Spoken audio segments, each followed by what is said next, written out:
Le Grand Matin Sud Radio, 7h-10h, Patrick Roger, Cécile de Ménibus. Il est 9h48, merci d'être avec nous, c'est La France à vos côtés. Oui, Patrick. La France à vos côtés. Donc chaque matin, c'est à 10h moins le quart, c'est ce nouveau rendez-vous depuis la rentrée. On vous en parle en fil rouge tout au long de notre matinale. Nous sommes à vos côtés, des gens qui se battent pour faire passer des idées, émerger des idées, pour se faire entendre, ou alors justement qui ont des choses en fait exemplaires aussi à signaler et à mettre sur le devant de la scène, ou d'autres qui sont dans un combat. Et il y a un combat aussi qui est mené, comme on l'a vu avec les hôteliers en fait cette semaine, par les salles de sport, et nous en parlons ce matin avec nos invités, Cécile. Et justement, on va voir effectivement comment se portent ces salles de sport, entre autres, et on va en parler avec Élodie Garamond. Bonjour Élodie. Bonjour Cécile. Vous êtes fondatrice des clubs Tigre Yoga Club, et avec notre second invité, Patrick Mazero. Bonjour.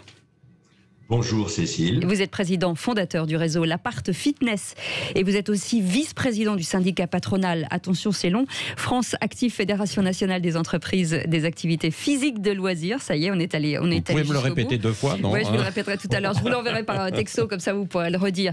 Avant de commencer, je le disais en préambule, tout à l'heure dans les teasings, 8 mois de fermeture. On rouvre en tout cas vos différents centres la veille des vacances, donc forcément les salles sont vides. Et là, troisième coup, finalement, le pass sanitaire. Si on fait un bilan, Élodie, aujourd'hui on en est où ? On en est dans une situation où c'est plus que 8 mois, on a eu presque un an.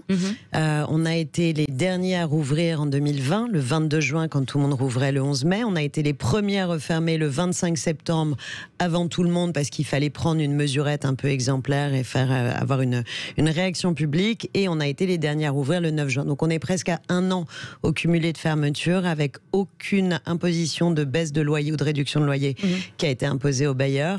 Et aujourd'hui, on est dans une situation paradoxale où les gens commencent enfin à revenir. Et effectivement, comme vous le dites, en juin, il n'y avait personne parce que les gens avaient envie d'être dehors. Ils avaient tellement fait de yoga, de fitness, de pratique à la maison. Voilà, par Zoom, il y avait une offre pléthorique, ça n'aura échappé à personne, et surtout gratuite sur les réseaux sociaux. Donc tout le monde en avait fait. Évidemment, en juin, tout le monde avait envie de sport d'extérieur et surtout de sport avec des infrastructures auxquelles ils n'avaient pas eu accès l'année précédente. Oui, comme l'escalade ou des choses comme ça. Exactement, comme l'escalade, comme le golf, le tennis, même. Enfin voilà, tous les sports d'extérieur, et c'est bien normal. On commence à avoir un retour dans les salles très doux, mais très enthousiaste, avec un petit décalage. Donc on est vraiment là sur une question de jours.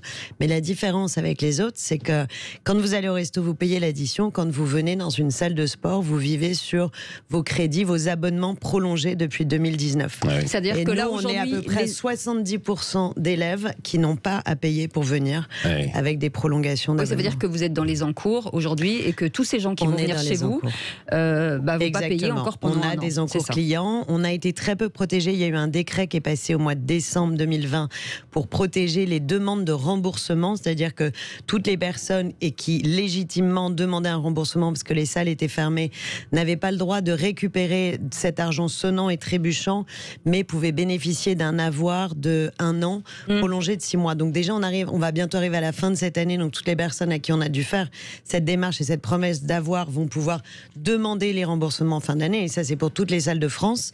Et en plus, tous ceux qui n'ont pas demandé de remboursement mais qui continuent à venir pratiquer et qui attendaient la réouverture, légitimement vivent pas gratuitement, ils l'ont payé, mais en tout cas ils viennent gratuitement, et c'est bien normal. Mais nous, on a continué à payer des loyers depuis 1 an, et les situations de trésorerie sont dramatiques, et on essaye de dire à Bercy, entendez-nous, on est dans une situation de trésorerie dramatique. On va en parler dans un instant, Patrick Mazero. Donc à partir du 21 juillet, le pass sanitaire est obligatoire, en tout cas dans les salles, et ça génère, et Élodie en avait parlé aussi, ça génère finalement pas mal de contrariétés, voire des menaces de vos clients. Patrick, vous êtes avec nous, vous nous entendez ou pas ? Oui, voilà. Bonjour. Bonjour Cécile, et bonjour Élodie, qui est vraiment une businesswoman exemplaire et qu'on a croisée à plusieurs reprises au niveau du ministère. Je partage complètement le point de vue, j'insiste sur les 11 mois et demi de fermeture, sur une chute de chiffre d'affaires de l'ordre de 50%.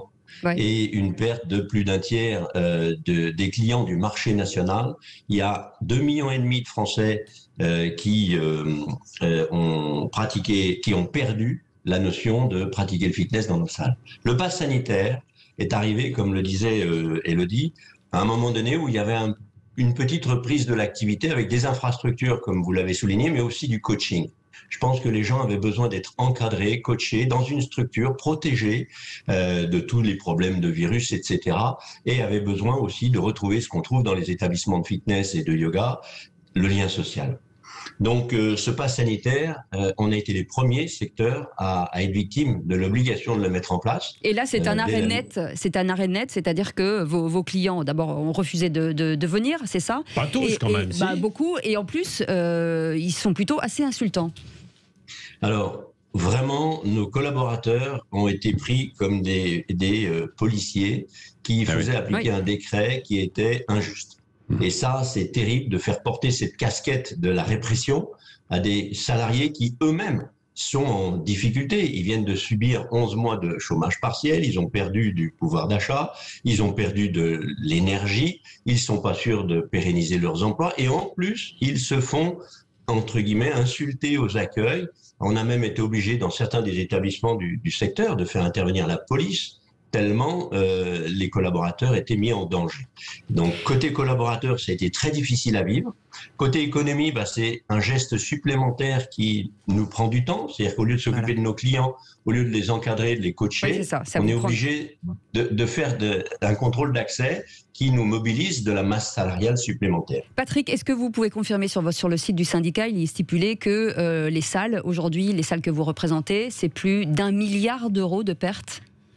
Oui. On a le chiffre d'affaires du secteur, c'est 2,5 milliards de chiffre d'affaires. Donc, vous imaginez la manne de TVA. Est-ce que ça représente en business le nombre de salariés, 100 000 salariés. Donc, on est vraiment un secteur tout entier. Et le secteur a perdu 1 milliard de chiffre d'affaires et a perdu 2,5 millions de Français qui sont devenus orphelins de sport. Oui, c'est ça. Élodie, là, il y a une échéance qui arrive, c'est le 30 septembre, donc terminé les aides. On va passer aux sur-mesures à partir du 1er octobre. Est-ce qu'aujourd'hui, vous êtes éligible? Alors, aujourd'hui, on attend une confirmation de notre éligibilité. Oui, on l'est sur le papier. Je ne vois pas dans quel monde on pourrait ne pas l'être, alors qu'on fait partie des entreprises en très grande difficulté. Et je parle au nom de toutes les salles de yoga, puisque j'ai la chance de présider l'Union des professionnels du yoga. Et c'est vrai que toutes les petites salles sont en grande difficulté. Patrick a raison, c'est le secteur entier qui a un vrai problème, mais l'idée que le yoga peut désormais se pratiquer beaucoup plus facilement à la maison est un vrai sujet pour nous, parce que les gens ne sont pas revenus dans la mesure où on leur imposait un protocole sanitaire hyper strict et on a été les bons élèves de la classe. C'est ça qui est hyper injuste. C'est qu'on a tout fait bien dans toutes les salles de yoga, comme toutes les salles de sport, il n'y avait pas de cas de Covid. On avait la meilleure traçabilité quand ils l'ont imposé dans les restaurants. Nous, ça faisait déjà 3 mois qu'on l'avait. On a vraiment été les bons élèves, alors que c'était complexe, coûteux et que ça dégradait l'offre. Il faut bien y penser, c'est que quand on n'a plus accès aux douches, quand on n'a plus accès au matériel, quand on n'a plus accès au casier, etc., évidemment que l'offre, elle est dégradée. Donc on a fait quoi pendant la petite réouverture? On a tous fait des promos. Patrick le sait très bien. Donc on a dégradé l'offre, on a dégradé nos marges qui étaient déjà pas flambantes, et maintenant on nous a imposé le pass sanitaire. Évidemment, on est tout le temps stigmatisés. Bon courage, juste, on vous souhaite de bon courage. Merci et puis retournez faire du sport dans les salles de sport. Il y a du yoga pour avoir une rentrée calme, saine et détendue. Faites du sport, faites du yoga. Merci en tout cas à tous les deux, Patrick Mazero et Élodie Garamond, et on va aller s'inscrire, Cécile. Ouais, on y va. Ça, je crois que ça fait 3 ans que vous me dites ça, Patrick, c'est une catastrophe.